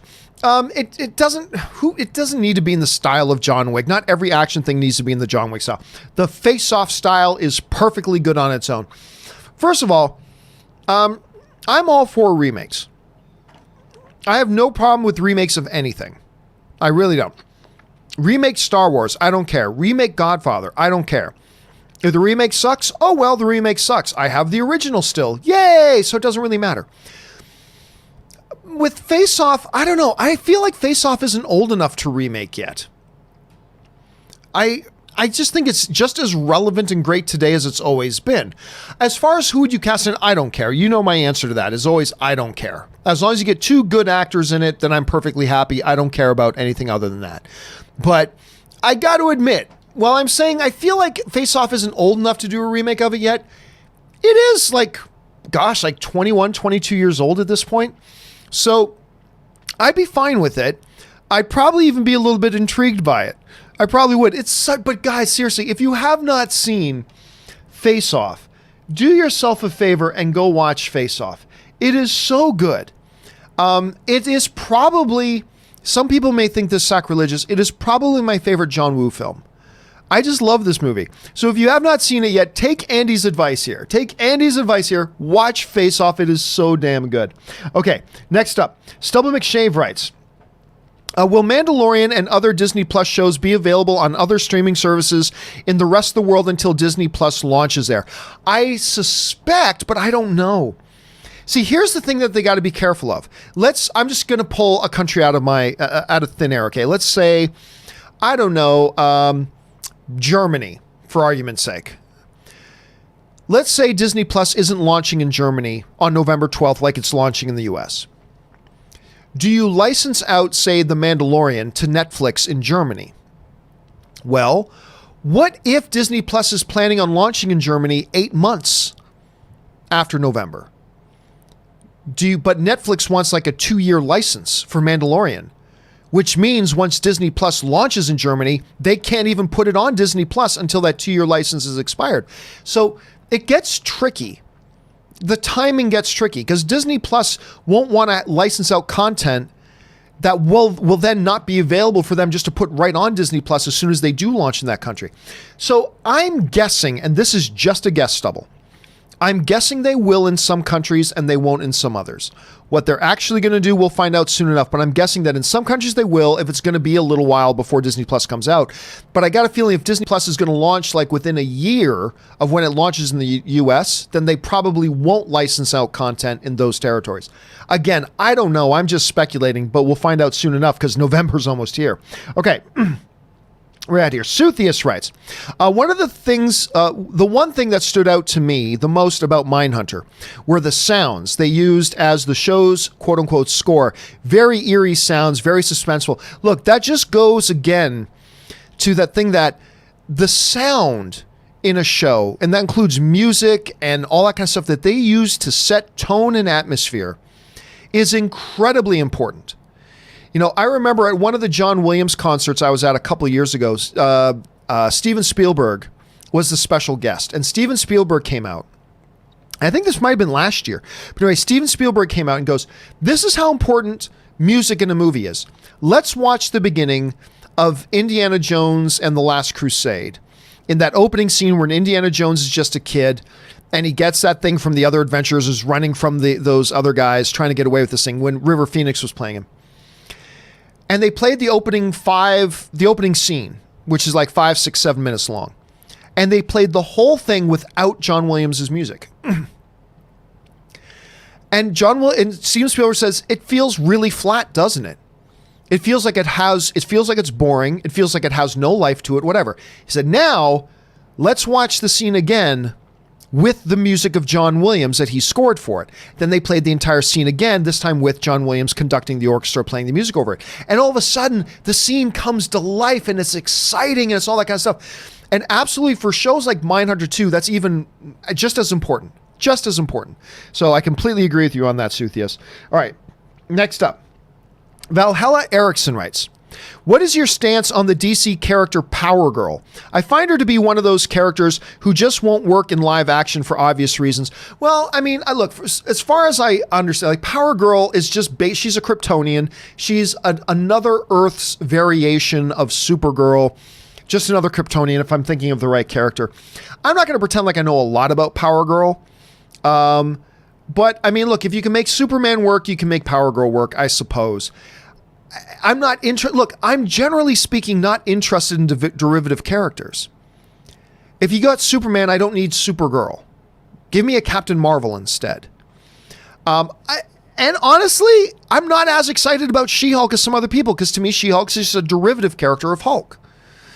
So I'm not super stoked about derivative characters in the first place, but Power Girl is an alternate Earth version, which I'm not down with alternate reality stuff all that much anyway, who's just another Kryptonian. So I'm not down with it, but I'm not going to pretend like there's not ways you could make the character work in a movie. You could find ways to make it work. You could.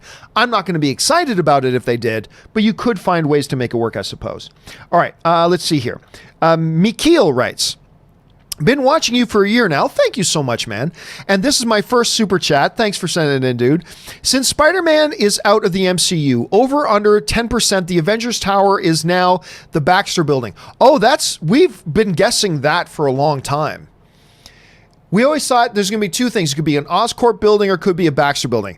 I'm not saying it's going to be the Baxter Building, but I'll go way over 10%. For sure. Yeah, absolutely. I'll go over 10% of that. I think there's a solid coin flip, actually. I think there's a solid 50-50 chance that it's the Baxter Building. So on over and under 10%, Mikhail, I'll go way over on the 10%. Absolutely. I think there's a very solid possibility that's what they do with it. All right, because it ain't going to be Oscorp now.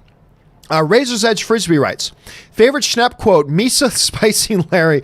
He had a lot of great ones. That was certainly one that was very, very memorable, Razor's Edge for sure. Suthius writes, it seems Alan Taylor did great work as a TV director, Game of Thrones, Sopranos, etc.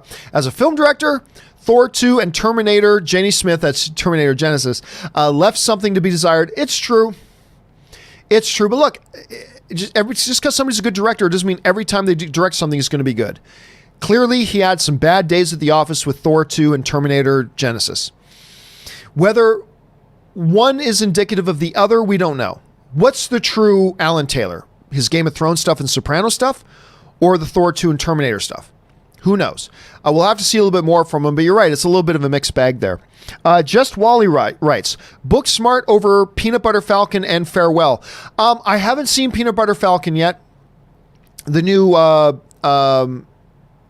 am I freezing on Shia LaBeouf? Why was I freezing on Transformers? Anyway, the new Shia LaBeouf film. Still haven't seen that one. But yes, I have Book Smart over The Farewell. I love The Farewell. I loved that movie. Adored it. It's one of my top 3 of the year. Love it. But yes, Booksmart, as of right now, is still my favorite film of the year. That's just me. Mr. Nobody writes, and I think this is the final question of the day, and then we are all cut up.